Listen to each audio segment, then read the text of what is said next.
अशोक के शिलालेखों के बारे में किसने नहीं सुना होगा? देखिए, अभिलेखों के बारे में सभी ने सुना हुआ है।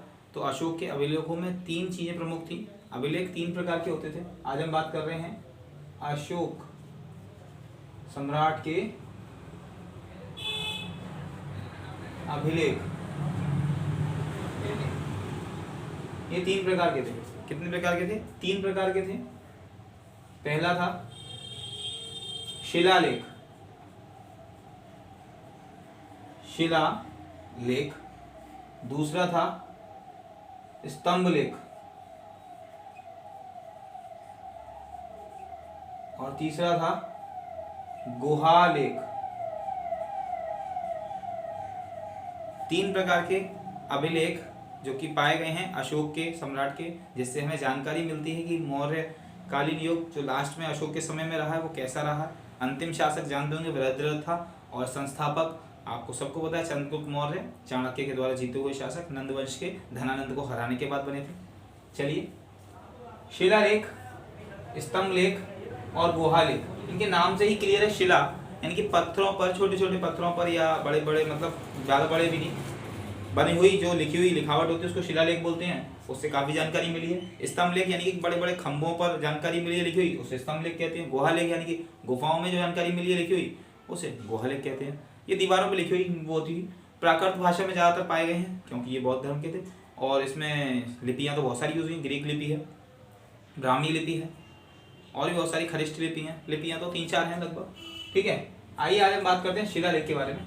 शिलालेख कितने पाए गए थे? टोटल 14 शिलालेख पाए गए हैं और इन 14 शिलालेखों के बारे में हम आपको बताने वाले हैं। ठीक है, जेम्स प्रिंसेप ने इसको सबसे पहले पढ़ा था।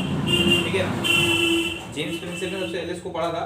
तो पहला शिलालेख, दूसरा, तीसरा, चौथा, ठीक, 5वां, 6वां, 7वां, 8वां, 9वां, 10वां, 11, 12, 13 और ये 14।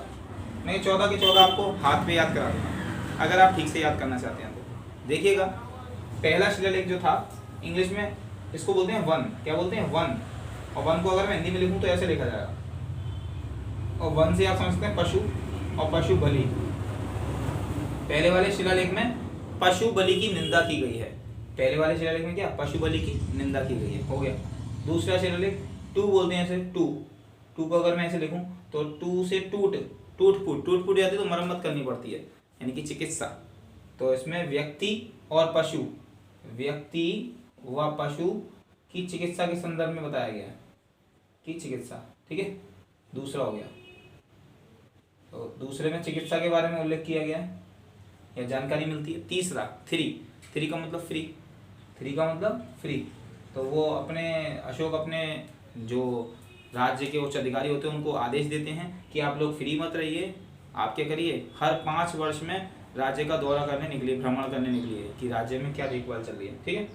चौथा, 4 का मतलब देखो मैं आपको बता दूं, गणेश चतुर्थी और गणेश चौदस, 2 बातें कहूँगा, गणेश चतुर्थी और चौदस दोनों। पहले मैं चतुर्थी की बात बताऊँगा। गणेश जी रखे जाते हैं इसलिए इसमें क्या किया गया? धम्म बोल सकते हैं, धर्म।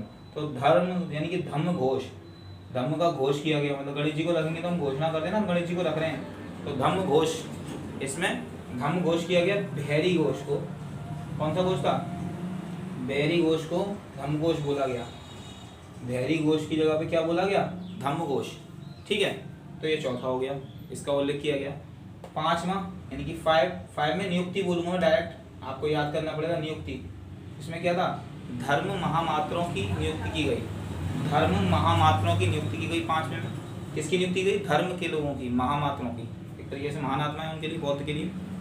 6 की स्पेलिंग 6 है, तो 6 छा वाला लगा रहा हूँ मैं। वैसे तो मेरा छा थोड़ा अच्छा प्रोनाउंसिएशन नहीं है इसका, छा, शिक्षा। तो शिक्षा का वर्णन किया गया है। आत्म नियंत्रण की शिक्षा के बारे में बोला गया इसमें। किसमें बोला गया? 6वें में अशोक ने अपने ऊपर जो कंट्रोल किया था उसके बारे में बताया।